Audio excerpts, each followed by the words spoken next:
नमस्कार, स्वागत है आप सभी का ग्रैंड एशियन न्यूज पर। मैं हूं शाहीन खान। सबसे पहले एक नजर आज की हेडलाइंस पर।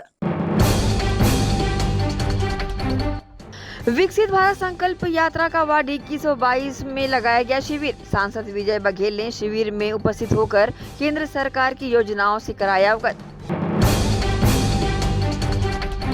सरगुजा जिले में हंसदेव के घने जंगलों की कटाई को लेकर विभिन्न संगठनों ने जताया विरोध। सर्वधर्म सेवा संस्था व दुर्ग शहर युवा कांग्रेस ने राज्यपाल के नाम कलेक्टर को सौंपा ज्ञापन।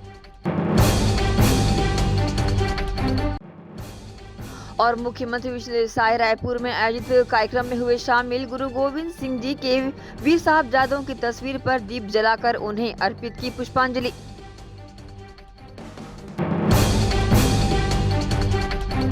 अब खबरें विस्तार से। मुख्यमंत्री विष्णुदेव साय रायपुर स्थित माता सुंदरी पब्लिक स्कूल में स्कूल शिक्षा विभाग द्वारा आयोजित वीर बाल दिवस कार्यक्रम में शामिल हुए। मुख्यमंत्री ने साहबजादों की याद में लगाई गई प्रदर्शनी का उद्घाटन कर वीर साहबजादों की तस्वीर पर दीप जलाकर उन्हें पुष्पांजलि अर्पित की। मुख्यमंत्री विष्णुदेव साय ने वीर बाल दिवस के अवसर पर कार्यक्रम को संबोधित करते हुए कहा कि आज हमारा सौभाग्य है कि हम सभी यहाँ वीर बाल दिवस मनाने एकत्र हुए हैं। आज का दिन गुरु गोविंद सिंह जी के दोनों साहिबजादों की शहादत का दिन है। मुगलों के दबाव के बावजूद भी उन्होंने कुर्बानी चुनी। सिख समाज का इतिहास ऐसी कुर्बानियों से गौरवशाली बना है।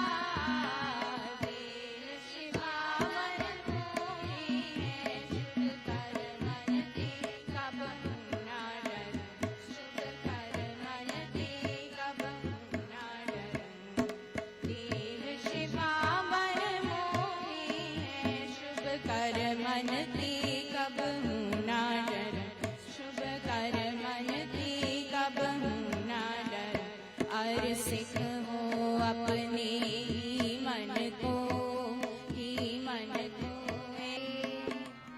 सब ते बड़ा सतगुरु नानक जिन कल राखी मेरी।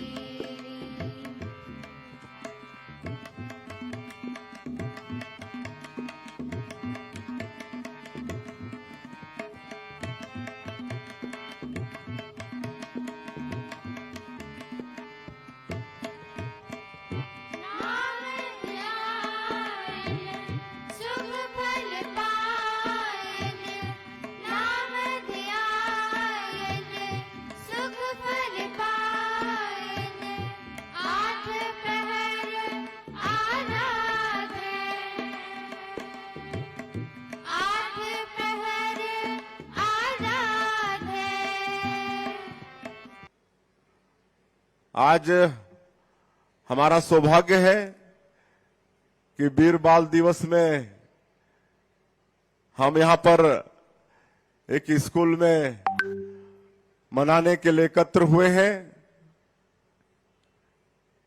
और आज गुरु गोविंद सिंह के दोनों साहबजादे बाबा जोरावर सिंह और बाबा फतेह सिंह, जो मात्र 9 साल और 6 साल के थे, जिनके ऊपर मुगलों द्वारा भारी दबाव पड़ा कि मुस्लिम धर्म कबूल कर लो, अन्यथा सजा भुगतने के लिए तैयार रहो। लेकिन मैं सिख समाज को नमन करता हूं। सिख समाज के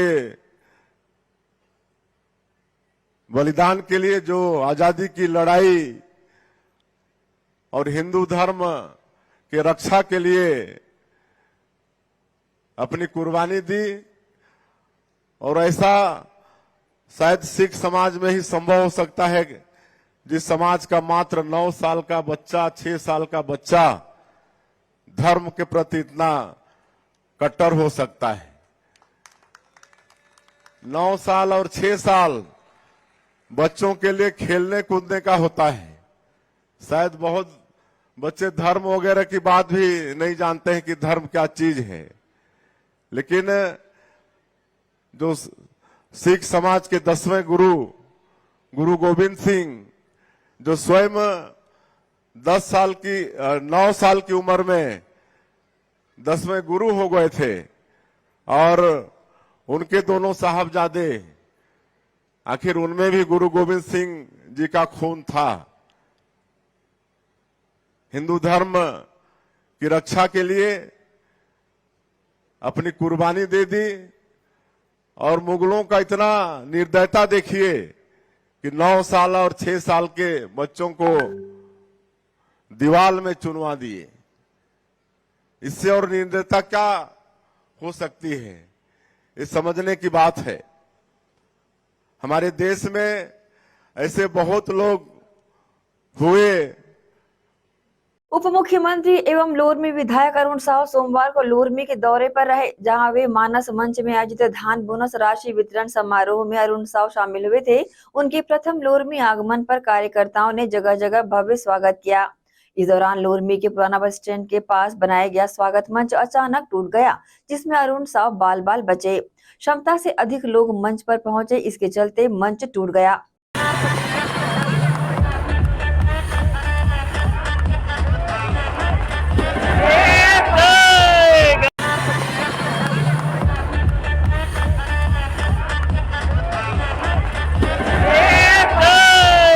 केंद्र शासन के विकसित भारत संकल्प यात्रा मंगलवार को नगर पालिका निगम भिलाई के वार्ड 21 और 22 में पहुंची, जहां शिविर के माध्यम से आम जनमानस को विभिन्न प्रकार की योजनाओं का लाभ दिलाने के लिए पंजीयन प्रक्रिया पूर्ण की गई। विकसित भारत संकल्प यात्रा में जिन जिन योजनाओं में हितग्राही अपना पंजीयन करा रहे हैं, इसका लाभ बहुत जल्द उन्हें प्राप्त हो जाएगा।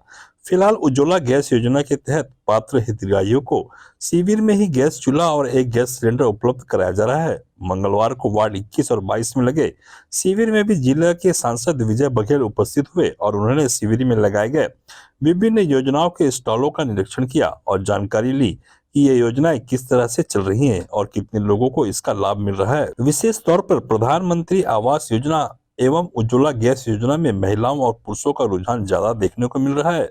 इसके अलावा भी अन्य योजनाओं का लाभ लेने के लिए वार्ड की जनता इन शिविरों में बहुतायत मात्रा में उमड़ रही है। इन शिविरों में विशेष रूप से निःशुल्क स्वास्थ्य परीक्षण भी किया जा रहा है, जिससे वार्ड की जनता लाभान्वित हो रही है। शिविर में मोदी की गारंटी और इन योजनाओं से लाभान्वित हुए हितग्राहियों के वीडियो LED स्क्रीन पर दिखाए जा रहे हैं।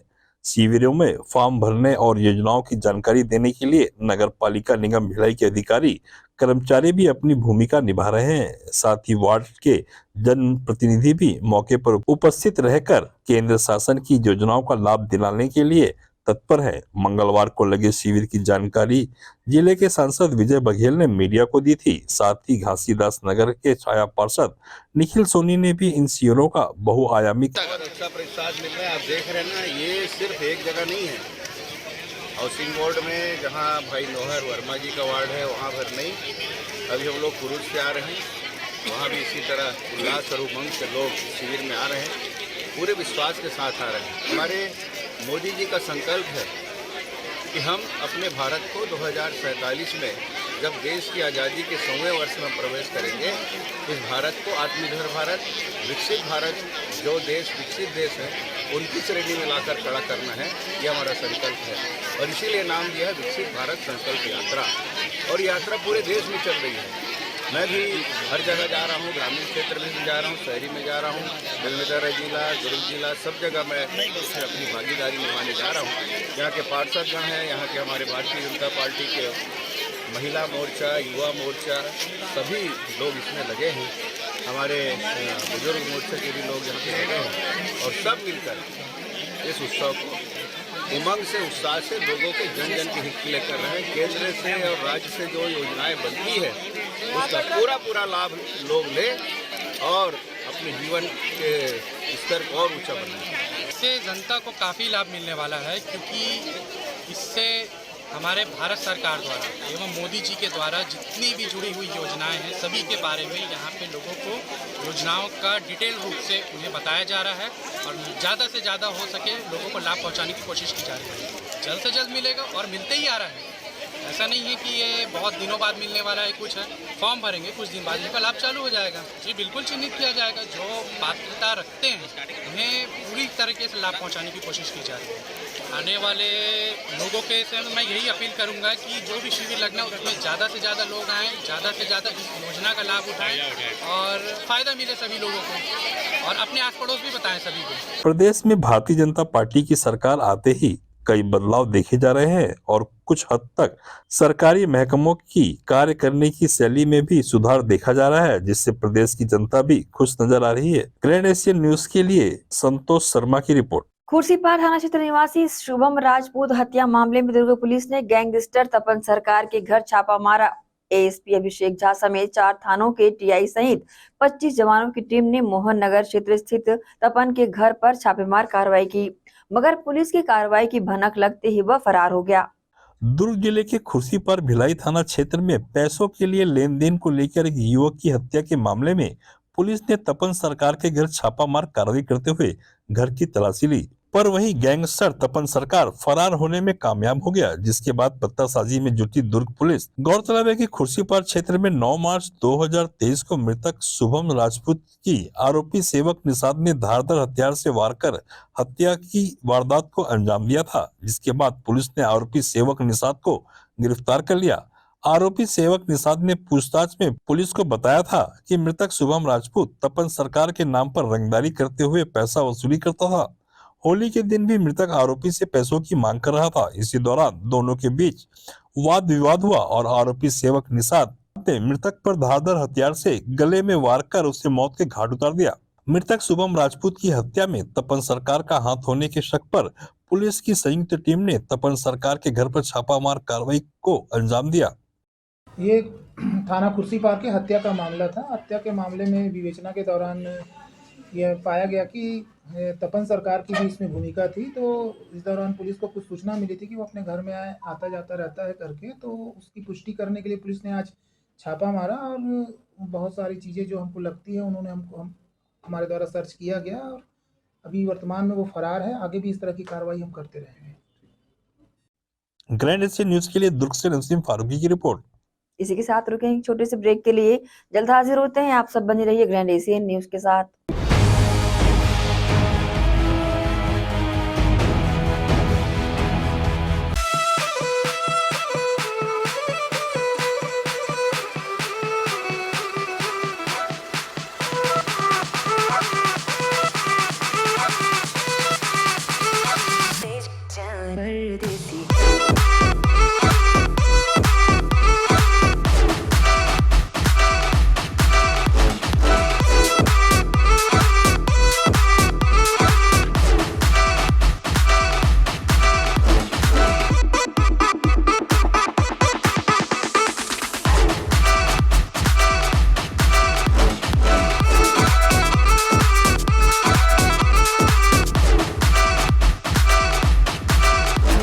आयुर्वेद एक्यूप्रेशर थेरेपी सेंटर, चर्म रोग, दांत खाज, खुजली, चेहरा पर किसी प्रकार की झाइयाँ, दाग धब्बे, फोड़ी फुंसी, प्रेगनेंसी, स्ट्रेच मार्क आदि का गारंटेड इलाज।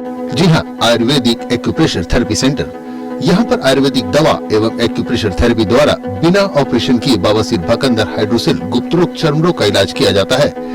बवासीर, भकंदर, फिशर का बिना ऑपरेशन इलाज, मलद्वार की जितनी भी पुरानी तकलीफ हो जैसे खून आना, चुभने जैसा दर्द होना, जलन, मस्सा, मुवाद आना, पेट साफ न होना आदि का जड़ से गारंटेड इलाज।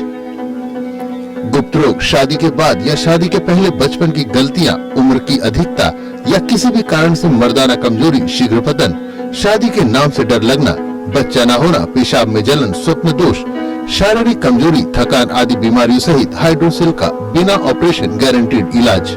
महिला गुप्त रोग, बवासीर, भकंदर, फिशर का बिना ऑपरेशन जड़ से गारंटेड इलाज। माहवारी गड़बड़ी, सफेद पानी जाना, हाथ पैर में जलन, दर्द, कमर में दर्द, बच्चा न होना, मिर्गी, पुराने से पुराना घाव, गैंग्रीन का इलाज किया जाता है। हमारा पता doctor Heera, Gaya Nagar, Durg. Mobile number 9981659182। Sonalika rotavator का बादशाह, जो मिट्टी में सोना उगाता है। हम उनके सपनों को हकीकत बनाते हैं। खेती के उपकरणों में दुनिया का number 1 heavy duty rate Sonalika agro solutions पेश करते हैं सोनालिका शानदार रोटावेटर ऑफर। त्योहार के अवसर पर लाखों के उपहार।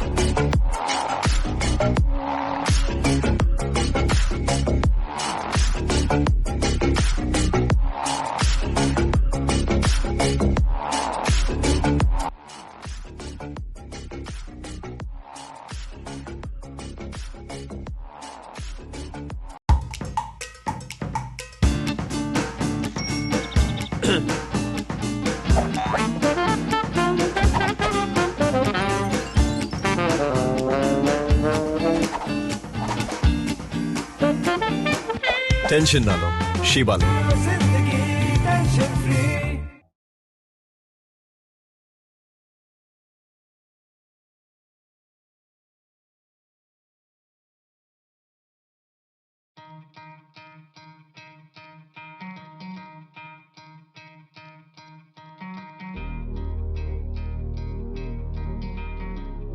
धरती सुनहरी, अंबर नीला, हर मौसम रंगीला, ऐसा देश है मेरा, हाँ ऐसा प्रदेश है मेरा।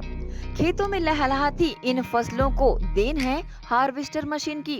जी हाँ, केस कंबाइंड हार्वेस्टर मशीन खेतों में अहम भूमिका निभाते हैं। उच्च क्वालिटी, उच्च गुणवत्ता के केस कंबाइंड हार्वेस्टर मशीन कमला मोटर्स में उपलब्ध है। देश और विदेश के किसानों की पहली पसंद multi crop case combine machine. किसान खुशहाल तो देश खुशहाल। केस का वादा, खर्चा कम, काम ज्यादा। किसान ग्राहकों की मांगों पर खरा उतरने वाले कमला मोटर्स में केस कंबाइन मशीन उपलब्ध है। Case combine harvester machine. हमारा पता Kamla motors, Ganjpara, GE road, Durg. Mobile number.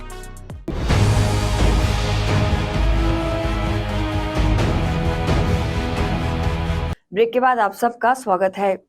पूर्व उप मुख्यमंत्री TS सिंहदेव ने हसदेव अरण्य में कोयला खनन के उद्देश्य से जंगलों को उजाड़ने के विरोध में संघर्ष कर रहे आदिवासियों एवं ग्रामीणों से मुलाकात की। इस दौरान उन्होंने अपनी मांगों को लेकर संघर्ष कर रहे लोगों से मुलाकात करने के बाद कहा कि कांग्रेस हसदेव अरण्य और आदिवासी भाई बहनों के जल, जंगल, जमीन के अधिकारों की रक्षा के लिए प्रतिबद्ध है। आदिवासी अधिकारों की इस लड़ाई में हम सब उनके साथ खड़े हैं। समर्थन लोगों के साथ रहने का है हमेशा, और वो हमेशा बना रहेगा। जो उनकी बातें हैं, जायज बातें हैं, वो जमीन के मालिक हैं जिन्होंने अपनी जमीन ली थी, वहाँ पर आप जमीन उनकी अगर लेना चाह रहे हैं तो गलत है। वहाँ वो नहीं चाहते कि खदान खुले। यहाँ पर 3 खदानों की फिलहाल बात है। परसा कहते एक्सटेंशन 2 जो पहले से खदान चल रही है, वो एक अलग स्थिति है। वहाँ का जो काम चल रहा है, जहाँ पर अभी पेड़ की कटाई हुई है, ये पहले के शासन के समय, बल्कि कांग्रेस का शासन जब था दिल्ली में, UPA की सरकार थी, उस समय रमन सिंह जी ने यहाँ से इसके लिए प्रस्ताव भेजा था कोयला खदान की अनुमति के लिए। और ये कोयला खदान, कोयला चाहिए था राजस्थान के विद्युत मंडल, उनकी जो पावर प्लांट है उसके लिए उनको कोयला चाहिए था। उसकी अनुमति जो मिली थी वो एक कहानी है कि वो जो पुराना ब्लॉक है वो चले या ना चले, उसमें पेड़ कटाई की बात आ रही है, उसकी पहले से स्वीकृति हो चुकी है, उसमें काम चल रहा है। 2 नए खदान जो बाद में दिए गए हैं उसका बड़ा विरोध कुछ गांव से हो रहा है। लगभग मेरी जानकारी में 100% गांव के लोग उसमें सहमत नहीं है, खास करके फतेहपुर इत्यादि। यहाँ गाँव वालों से और मैंने कहा कि आपका अलग से हम राय ले लेंगे, गुप्त राय ले लेंगे, मतदान करा देंगे कि आप चाहते हो कि नहीं चाहते हो जमीन जाना, और उस हिसाब से हम लोग को भी पता चलेगा। क्योंकि कुछ लोग मिले जो कह रहे थे कि हम जमीन देना चाहते हैं, खदान हम खोलना चाहते हैं। लोगों की राय के अनुसार अगर 90% लोग एक राय के हैं, वो सरकार को बात माननी चाहिए हमारे नए मुख्यमंत्री स्वयं आदिवासी समाज का प्रतिनिधित्व भी करते हैं, आज पूरे छत्तीसगढ़ का प्रतिनिधित्व कर रहे हैं और वो भली भांति आदिवासी समाज के रीति रिवाजों को और आदिवासी समाज के जमीन से जुड़ाव को समझते हैं, जंगल को समझते हैं, जल जंगल जमीन को समझते हैं, महुआ को समझते हैं, तेंदुचार को समझते हैं, गांव के देवताओं को समझते हैं, देवी और पुरखों की बात को समझते हैं। जरूर संवेदनशीलता से जो नए खदान खुलने हैं, जिसके लिए प्रस्ताव विधानसभा में, जिसमें भारतीय जनता पार्टी के भी सदस्य थे, सर्वसम्मति से पास करके दिल्ली भेजा गया था, ये नया खदानों को ना खोला जाए। तो पुरानी खदान की बात अलग है, ये नए 2 खदानों के लिए भी मैं जरूर मुख्यमंत्री जी से बात करूंगा कि आप इसमें माननीय मुख्यमंत्री जी पहल करें। आदिवासी बहुल इलाका भी है, आप मेरे से ज्यादा शायद समझेंगे कि आदिवासी समाज के बासिंदों का, लोगों का, नागरिकों का जमीन से क्या जुड़ाव है, जल जंगल जमीन से उनके अस्तित्व का क्या संबंध है और दोनों नए खदानों को खोलने से रोकने की आप पहल करें। सर ग्रामीणों को कुछ बंद है, इस प्रकार से अगर आप काम करेंगे, इस प्रकार से अगर प्रशासन काम करेगा, तो आप ये मान के चलिए कि स्थिति बिगड़ती है, बनेगी नहीं। आप लोग यहाँ थे, आपने सुना कि कुछ ग्रामीण रोषित भी हो रहे हैं। अगर आप उनको उकसाओगे तो फिर गलत परिणाम की तरफ बात जा सकती है। मैं हिंसा का साथ कभी नहीं देता, ना दे पाऊंगा, लेकिन आप लोगों को, जिनके पैसे से आप खुद तनख्वाह पाते हो, जिनकी देखभाल के लिए आपको जवाबदारी संविधान ने दी है, उन्हीं का शोषण आप करोगे। कपड़े उनने ठीक से नहीं पहने और उस हालत में आप उनको ले जाओगे। इतनी असंवेदनशीलता का अगर आप परिचय दोगे तो हल कभी नहीं दे सकते। आप दमन कर सकते हो, विद्रोह होता है ऐसे में और स्थिति बिगड़ती है। तो समझना चाहिए, समझना चाहिए प्रशासन को भी। पढ़े लिखे लोग हैं, कलेक्टर, एसपी अनपढ़ लोग नहीं होते, इनको समझना चाहिए और अपने अधीनस्थ जो अधिकारी हैं, कर्मचारी हैं, उनको ऐसे आदेश देना चाहिए कि पब्लिक को सर्वमान रखते हुए, आज कोई मुख्यमंत्री बनता है, प्रधानमंत्री बनता है तो पब्लिक के मत से बनता है, अपने जन्म से नहीं बनता, अपने बूते पे नहीं बनता। पब्लिक आपको मौका देती है और वही पब्लिक आपको आपकी तनख्वाह देती है। उनके मान सम्मान की रक्षा आप करो और फिर व्यवस्था बनाओ। देखिए, मैंने पहले कहा कि पुराना खदान और जो नया खदान है, 2 अलग पहलू हो। पुराने खदान की क्योंकि अनुमति पहले दी जा चुकी है और मैंने गांव वालों से भी बात की थी, मैंने आंदोलन के साथियों से भी बात की थी, इनके वरिष्ठ जो साथी हैं हसदो आरंड आंदोलन के, इनकी भी राय यही थी कि पुराने खदान की बात तो हम उठाते ही नहीं, क्योंकि वो पहले सैंक्शन हो गया था। वहां पेड़ की कटाई, उनका ये कहना है कि यहाँ का निर्णय ले लीजिए, फिर वहां पर काम करिए। उस खदान पे उनका भी मूल विरोध नहीं है। इस कारण से भी शासन को और प्रशासन को चाहिए कि सबकी मंशा को ध्यान में रख के अगर वो काम करेंगे तो विरोध नहीं होगा। सामाजिक संगठन सर्वधर्म सेवा संस्था द्वारा हसदेव के घने जंगल को शासन प्रशासन द्वारा काटे जाने पर नाराज पर्यावरण प्रेमियों के साथ अपनी गुहार लगाई। साथ ही दुर्ग कलेक्ट्रेट पहुंचकर महामहिम राज्यपाल के नाम ज्ञापन सौंपा। सामाजिक संगठन सर्वधर्म सेवा संस्था द्वारा सरगुजा स्थित हसदेव के घने जंगल को शासन प्रशासन द्वारा जिस तत्परता से काटा जा रहा है, उसके विरोध में तथा उसे तत्काल रोके जाने के नाम पर मंगलवार को बड़ी संख्या में संस्था के पदाधिकारी और पर्यावरण प्रेमियों ने महामहिम राष्ट्रपति के नाम ज्ञापन संस्था के अध्यक्ष प्रतीक भोई की अगुवाई में दुर्ग जिलाधीश को सौंपा। साथ ही संस्था द्वारा महामहिम को दिए गए ज्ञापन में जंगल कटाई को तत्काल रोकने के साथ पुराने वन अधिनियम को रद्द करके नए व कठोर वन अधिनियम बनाने हेतु उस पर दृढ़ता से पालन करने हेतु निवेदन किया गया है। इस दौरान उन्होंने बताया कि पिछले 5 वर्षों से दिन ब दिन बढ़ते भौतिक विकास, अनियमित दिनचर्या, नई नई बीमारियां, कमजोर होती रोग प्रतिरोधी क्षमता, घटता जलस्तर, बढ़ते प्रदूषण से पर्यावरण के अति महत्व को भली भांति समझ चुके हैं। इस कारण प्रत्येक व्यक्ति व संस्थाएं अपने स्तर पर प्रदूषण के खिलाफ अपनी लड़ाई लड़ रहे हैं। वो चाहे वृक्षारोपण हो या पानी बचाने का या प्लास्टिक के बहिष्कार का हो। और ऐसे समय में हसदेव के लाखों पेड़ पौधे और जीव जंतु जैविक विविधता से युक्त घने जंगल को काटना उन सभी पर्यावरण प्रेमियों का अपमान है जो प्रदूषण समाप्त करने हेतु एक एक पौधे को पेड़ बनाने में धैर्यपूर्व कठिन परिश्रम कर रहे हैं। इस संबंध में उन्होंने अपनी प्रतिक्रिया व्यक्त की। यहाँ पे कलेक्टर साहब को हसदेव में जो बेरहमी से जंगल की कटाई हो रही है, उसके विरोध में संस्था की ओर से ज्ञापन देने आए हैं। क्योंकि हमारी संस्था जो है वृक्षारोपण के क्षेत्र में ही काम कर रही है और में भी काम कर रही है, क्योंकि अंगदान देहदान का क्षेत्र भी चल रहा है। लेकिन वृक्षारोपण का हमारा बेसिक कार्यक्रम रहा है। हम लोग वृक्ष लगाते हैं, उसे पौधे होने तक बढ़ाते हैं।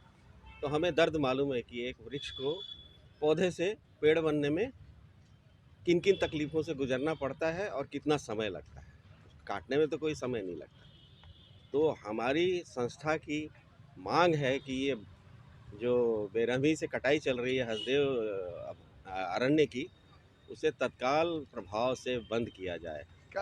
अब ये इसके डिटेलिंग में तो नहीं जाएंगे, लेकिन हाँ इतना सुनने में आया है कि किसी इशारे पे किसी को कोल माइंस देना है, इसलिए ये चल रहा है। हालांकि इसमें जो कोल की जो क्वालिटी है, ऐसा सुनने में आया कि उसका स्तर इस लायक नहीं कि थर्मल पावर में उसको यूज़ किया जा सके। तो जाहिर है कि उद्योगपतियों को बेचने के इरादे से ही कोल माइंस दी जा रही होगी। आज हम सरगुजा स्थित हसदेव जंगल को जो बुरी तरह से काटा जा रहा है, उस कटाई को रोकने के लिए महामहिम के नाम का ज्ञापन जो है वो दुर्ग कलेक्टर को देने आए थे। और जिस तरह से इसके पिछले बार भी प्रयास किया गया था, तो हमने आंदोलन किया था, हमने महामहिम राष्ट्रपति जी को ज्ञापन दिया था और उसे फिर बंद कर दिया गया था। लेकिन आज पुनः जिस तत्परता से चालू किया गया है कटाई का काम, उससे हम काफ़ी दुखी हैं और शासन प्रशासन के लिए थोड़ी नाराज़गी है। तत्काल बंद होने के लिए हमने निवेदन किया, क्योंकि पर्यावरण की जो महत्व को हम पिछले 3-4 वर्षों से हम सारे लोग बहुत भली भांति जानते हैं। क्योंकि ये पर्यावरण जो है, जो दिनचर्या है, तेज़ी से बढ़ती विकास गति है, तेज़ी से बढ़ती बीमारियां हैं, मानसिक तनाव है और लोगों का इम्यून सिस्टम ख़त्म होते जा रहा है। इन सब को देख के हर आदमी पर्यावरण के प्रति जो है जागरूक हो गया है। हर कोई, आप मीडिया में देख रहे हैं कि हर कोई 1 पौधा 2 पौधा, ज़्यादा से ज़्यादा पौधे लेने का काम, उनको संरक्षण देने का काम कर रहे हैं। और ऐसी स्थिति में यदि कटाई होना निश्चित दुर्भाग्यपूर्ण है और चिंतनीय है। आज हम हमारी संस्था कलेक्टर के माध्यम से महामहिम राष्ट्रपति जी को एक ज्ञापन दिए हैं, जिसमें हसदेव जंगल की अंधाधुंध कटाई को रोकने के लिए तुरंत रोकने का किया जाए। और हम सरकार से अपील करते हैं कि इस कटाई को तुरंत रोका जाए, ताकि लोगों का जीवन और पेड़ को बचाया जा सके। सर्वधर्म सेवा संस्था के एक छोटा सा सदस्य हूँ।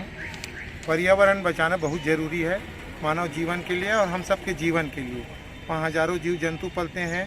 पर्यावरण विकृत हो जाएगा तो हमारे जीवन में ही विकृति आ जाएगी। कहा जाता है कि हसदेव जंगल 1500 स्क्वायर फीट में फैला हुआ है और वो भारत का फेफड़ा कहलाता है। और हमें विकास के नाम पर वनों की अंधाधुंध कटाई रोकना बहुत ज़रूरी है और हम शासन प्रशासन से अनुरोध करते हैं कि उस पर तत्काल कार्रवाई किया जाए। और वहाँ जो विरोध दर्ज कर रहे हैं पर्यावरण को बचाने वाले और जो जंगल ज़मीन बचाने वाले आदिवासी या जो भी हैं वहाँ के कार्यकर्ता, उनको तत्काल रिहा किया जाए। बेवजह जो बचाने वाले को ये गिरफ्तार कर रहे हैं, बहुत ही गलत है। मैं तो कहता हूँ कि उन लोगों को बहुत ही बढ़िया सम्मान किया जाए, क्योंकि वो लोग पर्यावरण बचा रहे हैं। जैसे शर्मा साहब ने कहा कि एक पेड़ को बनाने में 5 साल 10 साल लग जाते हैं, बच्चा ही जैसा पालते हैं और वो हमें ऑक्सीजन देता है, हमारा जीवन देता है।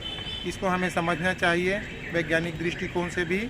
और अतः शासन पर प्रशासन से अनुरोध है कि वो इस पर कार्रवाई करे। नमस्कार। ग्रैंड एशियन न्यूज के लिए दुर्ग से नसीम फारूकी की रिपोर्ट।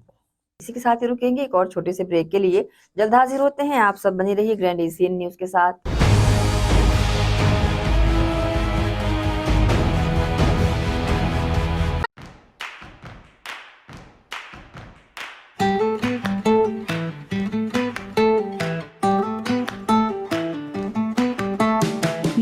नन्हे प्यारी जान, पढ़ेंगे लिखेंगे तभी तो बनेंगे भारत की पहचान।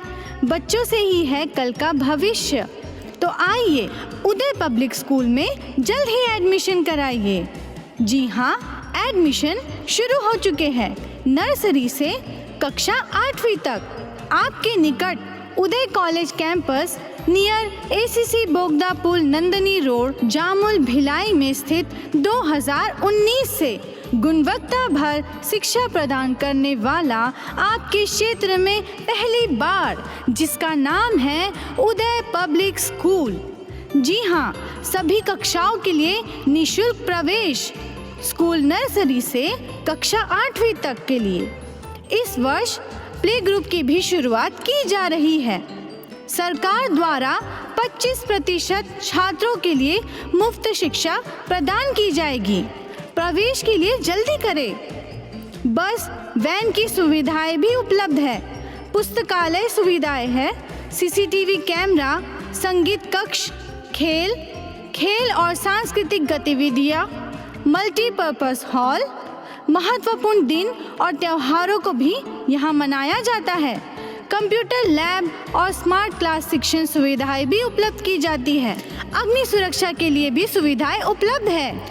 बच्चों के अंग्रेजी बोलने पर भी महत्वपूर्ण ध्यान दिया जाता है। तो फिर देरी किस बात की, जल्दी कीजिए क्योंकि एडमिशन शुरू हो चुके हैं उदय पब्लिक स्कूल में। आपके निकट उदय कॉलेज कैंपस निकट एसीसी बोगदा पुल नंदनी रोड जामुल भिलाई में।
ब्रेक के बाद एक बार फिर से आप सभी का स्वागत है।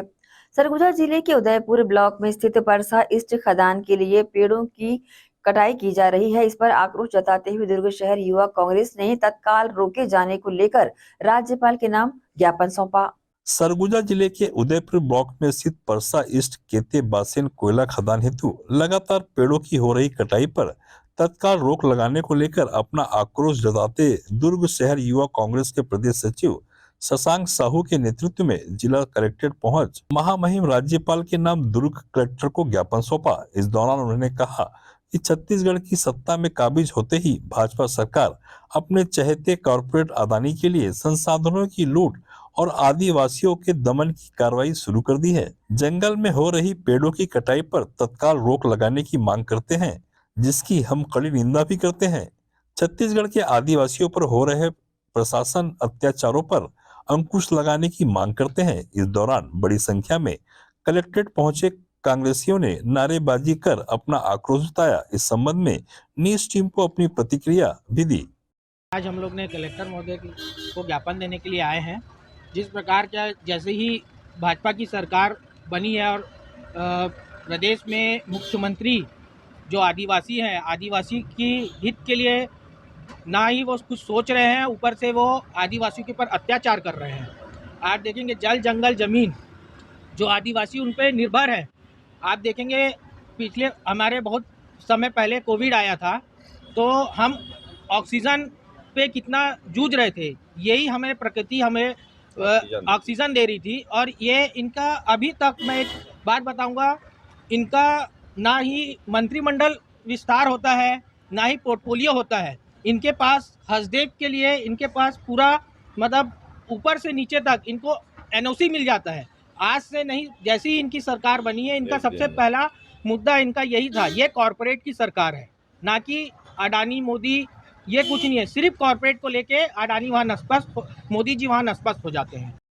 आज युवा कांग्रेस के द्वारा सन्नी साहू के नेतृत्व में यहाँ पर पूरे युवा कांग्रेसी इकट्ठा हुए हैं और कलेक्टर को ज्ञापन सौंप रहे। ज्ञापन इसलिए कि जब से प्रदेश में जिस दिन से भाजपा की सरकार काबिज हुई है, जनता ने विश्वास किया है विकास के लिए, लेकिन ये विकास नहीं विनाश के लिए ये सरकार बनी, ऐसा प्रतीक हो रहा है। दूसरे दिन से हसदेव बांगो जो बहुत बड़ी परियोजना है और हसदेव बांगो में हजारों की संख्या में पेड़ों को काटा जा रहा है। एक तरफ सरकार बोलती कि पर्यावरण को बढ़ावा देना है, पर्यावरण को बढ़ावा देना है, छत्तीसगढ़ को बचाना है, पर्यावरण को बचाना है, वहीं दूसरी ओर पेड़ की कटाई चालू कर दी गई है। निश्चित ही ये एक संदेश दिया जाता है और इसका सीधा सीधा लाभ अपने उद्योगपति साथियों को पहुंचाने के लिए उनके दिशा निर्देश पर यह काम हो रहा है, जो बहुत ही निंदनीय है। ये छत्तीसगढ़ की धरोहर है, उस धरोहर को हम छिन्न भिन्न नहीं होने देंगे। जब जब इस तरीके से भारतीय जनता पार्टी की सरकार करेगी, हम लोग पर्यावरण बचाने के लिए अभी ज्ञापन देने आए हैं। जरूरत पड़ी तो हम लोग उग्र आंदोलन भी करेंगे और पेड़ों को कटने से बचाएंगे। पर्यावरण को आगे बढ़ाने के लिए हम लोग तत्पर हैं। ग्रैंड एशिया न्यूज के लिए दुर्ग से नसीम फारूकी की रिपोर्ट। लैब संचालक से एनओसी देने के नाम पर पर्यावरण विभाग द्वारा 5,000 रुपए रिश्वत लिए जाने का आरोप लगाते हुए आम आदमी पार्टी के नेताओं ने दुर्ग कलेक्टर से शिकायत की। आम आदमी पार्टी के दुर्ग लोकसभा अध्यक्ष डॉक्टर एस अग्रवाल के नेतृत्व में आप पार्टी के पदाधिकारियों ने मंगलवार को दुर्ग कलेक्ट्रेट पहुंच जिलाधीश डॉक्टर पुष्पेंद्र मीणा से मुलाकात कर पर्यावरण विभाग के उज्जवल कुमार मंडल द्वारा 5,000 रुपए रिश्वत लेने ऑनलाइन अकाउंट में पैसे ट्रांसफर कराए जाने की साक्ष्य के साथ शिकायत की। गौरतलब है कि पर्यावरण विभाग ने उज्जवल कुमार मंडल द्वारा लैब संचालक विकास चौधरी से एनओसी देने के नाम पर 5,000 की रिश्वत लेने की जानकारी और साक्ष्य को देखते हुए दुर्ग कलेक्टर ने डिप्टी कलेक्टर दीपक कुमार को पर्यावरण विभाग के उज्जवल कुमार मंडल को निलंबित करने की बात कही। उन्होंने कहा कि अगर यूपीआई रसीद है तो इससे बड़ा प्रमाण कोई नहीं हो सकता और इस शिकायत को जिलाधीश ने दीपक कुमार को देते हुए कार्रवाई करने के लिए कहा। इस संबंध में पीड़िता और आप नेताओं ने अपनी प्रतिक्रिया इस प्रकार दी। जैसा कि आप लोग जानते हैं, छत्तीसगढ़ में अस्पताल और क्लिनिक्स के लिए एक क्लिनिकल एस्टेब्लिशमेंट एक्ट लागू हुआ है, जिसमें हर अस्पताल को, क्लिनिक्स को, पैथोलॉजी लैब्स को 3 डिपार्टमेंट से एनओसी लेनी पड़ती है, पर्यावरण विभाग से, फायर विभाग से और उसके बाद में CHMO ऑफिस में हमको एप्लीकेशन जमा करना पड़ता है। हम पिछले 2013 में जब से ये लागू हुआ है, हम लोग इसमें ज़बरदस्त रूप से पीड़ित हैं। हम अस्पताल वाले, चूँकि मैं भी एक अस्पताल चलाता हूँ, क्लिनिक चलाता हूँ, इसलिए मुझे पूरी जानकारी है। हर भ्रष्टाचार, हर विभाग में भ्रष्टाचार व्याप्त है, कहीं पर भी बिना पैसे दिए कोई काम नहीं हो रहा है। पिछले 15 दिन पहले हमने एक उजागर किया था मामला, जिसमें CMO ऑफिस के जो नोडल अधिकारी है, उन्होंने एक स्त्री रोग विशेषज्ञ से एनओसी देने के नाम पर 50,000 रुपये की डिमांड की थी, लेकिन उसके ऊपर कोई कार्रवाई नहीं हुई। और दूसरा मामला सामने आ गया है, जिसमें कि पर्यावरण विभाग वाले हर अस्पताल से बेड की संख्या के अनुसार से पैसे की मांग करते हैं और क्लिनिक से 5 से 7 हज़ार रुपये की मांग करते हैं। इसका ये मामला जो है इन्होंने ये रायपुर भेजते हैं। रायपुर में जो सचिव बैठते हैं पर्यावरण विभाग के, वहाँ पर ही 5 से 10 हज़ार रुपये की मांग होती ही है। इस मामले के लिए हमारे पास आज सबूत है और इन सबूतों के साथ आज हम शिकायत दर्ज कराने आए हैं। चौहान है, मैं डूंगरगढ़ में हमारी हॉस्पिटल है और हॉस्पिटल के अंदर हमारी पैथोलॉजी है। हॉस्पिटल का नाम है श्री राम कृपा हॉस्पिटल एंड पैथोलॉजी। मामला ये है कि पिछले कई वर्षों से पर्यावरण विभाग का हमको एनओसी लेना पड़ता है, उसके बाद फिर उसको रिन्यू करवाना पड़ता है। एनओसी लेने के लिए एक अलग क्राइटेरिया है कि आपको इतना 5,000 से 8,000 के बीच में आपको रिश्वत देनी पड़ेगी। अब चूँकि अभी रिन्यू का मामला है ये, हमको उस डेट ख़त्म हो जाने की वजह से हमको रिन्यू करवाना था। तो हमने रिन्यू करवाने के लिए जब पर्यावरण विभाग से संपर्क किया तो उनका ये कहना है कि आप पहले हमारा जो फ़ीस है वो पटा दीजिए। हमने फ़ीस पटा दी, 10,500 रुपये पटाया। फिर एक फ़ीस और थी उनकी 15,000 रुपये की, 15,000 रुपये की फ़ीस पटाई। अब चूँकि हमने सारी फीस पटा दी थी, सारा प्रक्रिया हम कर चुके थे, फॉर्म हमने फिलअप कर दिया था उनके कहा अनुसार। अब उनका ये कहना है कि आपको एनओसी तब मिलेगी जब आप हमें करीबन 5 से 8 हज़ार रुपये के बीच में देंगे। तो हमने 2,000 रुपये पहले उनको कैश में दिया। उनके बहुत ज़्यादा ज़िद करने पर धमकी, यहाँ तक वो ये तक धमकी देते हैं कि हम आपके ऊपर, आपके जो आयुष्मान कार्ड है हमारा हॉस्पिटल, तो आयुष्मान कार्ड आपका रद्द करवा देंगे, आपको एनओसी नहीं देंगे। आपके ऊपर क्वेरीज होती हैं बहुत सारी, क्वेरी मतलब ये होता है कि आप हमें ये दिखाइए कि आपका डीटीपी कैसा है, शार्प। क्या मानते हैं किस तरह से व्यवहार हो रहा है आपको, तो क्या चाहते हो? हम ये चाहते हैं कि हमने मजबूरी में हमने बहुत प्रयत्न किया उनको समझाने का, अपना काम निकलवाने का, लेकिन उनका ये कहना है कि जब तक आप पैसे, सीधा और स्पष्ट कहना है कि जब तक आप पैसे नहीं देंगे आपका काम नहीं होगा। प्रमाण है उसका, ये उज्जवल कुमार मंडल 32 बंगला पर्यावरण विभाग, ये पूरी चेन बनी हुई है। यहाँ पे फर्स्ट एनओसी का प्रथम चरण, यहाँ पे आपको 5 से 10 हज़ार देने हैं, छोटा अस्पताल, बड़ा अस्पताल, छोटा लैब, बड़ा लैब, उसके बाद फिर रायपुर मंत्रालय, पर्यावरण विभाग मंत्रालय, सेकंड किस्त आपको वहाँ पे देनी है। और ये आप सोचो कि पूरे छत्तीसगढ़ में लैब, अस्पताल, नर्सिंग होम्स कितने हैं, तो कितनी वसूली राज्य स्तर पे होती होगी, ये आपका ये प्रकरण बता देता है, स्पष्ट कर देता है कि कितनी वसूली हो रही है। आज आप यहाँ हैं, क्या चाह रहे हैं, किस तरह की कार्रवाई? हम लोग मुख्यमंत्री के नाम पर और जिलाधीश महोदय के नाम पर ज्ञापन देने आए, शिकायत करने आए। अगर इसके ऊपर कार्रवाई नहीं हुई तो आगे और हम लोग माननीय न्यायालय की शरण में जाएंगे और आंदोलन की दिशा में जाएंगे। ग्रैंड एशियन न्यूज के लिए दुर्ग से नसीम फारूकी की रिपोर्ट। कैबिनेट मंत्री टंकराम वर्मा ने बलौदा बाजार में आयोजित किसानों के धान बोनस वितरण कार्यक्रम में मोर गवई गंगा गाना गाकर किसानों का दिल जीत लिया। भारत रत्न अटल बिहारी वाजपेयी के जन्म दिवस पर उनको श्रद्धांजलि अर्पित करते हुए कैबिनेट मंत्री टंकराम वर्मा ने कहा कि वाजपेयी जी का सपना था कि किसानों मजदूरों को उनका हक अक्षरश मिलना चाहिए, इसमें किसी प्रकार की नाइंसाफी नहीं होनी चाहिए। झंझा झंझा संगारे मोर गवाई गंगाए, मोर गवाई गंगाए, मोर गवाई गंगाए।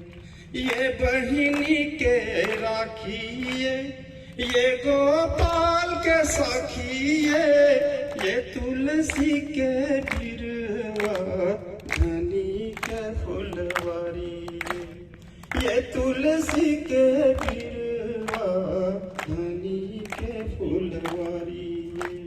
सीधवायला संगी कैथो, सीधवायला संगी कैथो, पीर बड़े बंगारे मोर गवाई गंगाए, मोर गवाई गंगाए, मोर गवाई गंगाए। होटल ब्लीज इंटरनेशनल में हर साल की तरह इस साल भी विशेष आयोजन किए जाएंगे। इसकी तैयारी होटल प्रबंधन द्वारा कर ली गई है। बता दें, इस नव वर्ष के कार्यक्रम में आगंतुकों के मनोरंजन के लिए कई तरह के आयोजन कराए जाएंगे। रंगारंग कार्यक्रम आकर्षण का केंद्र होंगे। न्यू ईयर कार्निवल 2024, जी हाँ, 31 दिसंबर को एक रंगारंग कार्यक्रम होटल ब्लीज इंटरनेशनल में। न्यू ईयर कार्निवल 2024 में होगा ब्लीज इंटरनेशनल में रंगारंग कार्यक्रम। इस शाम को यादगार बनाने के लिए युवा बच्चे एक साथ होंगे एक मंच पर, नाचते गाते थिरकते हुए नए साल का करेंगे स्वागत, देंगे 2023 को विदाई। तो इस शाम की तैयारियों को लेकर कई तरह की तैयारियां होटल द्वारा कर ली भी गई है। तो आप भी इसके साक्षी बने और इस रंगारंग कार्यक्रम में शामिल हों। होटल प्रबंधन द्वारा इस तरह की जानकारी दी गई है। इसी के साथ ही आपसे लेंगे इजाजत। आप सब बने रहिए ग्रैंड एशियन न्यूज के साथ। नमस्कार।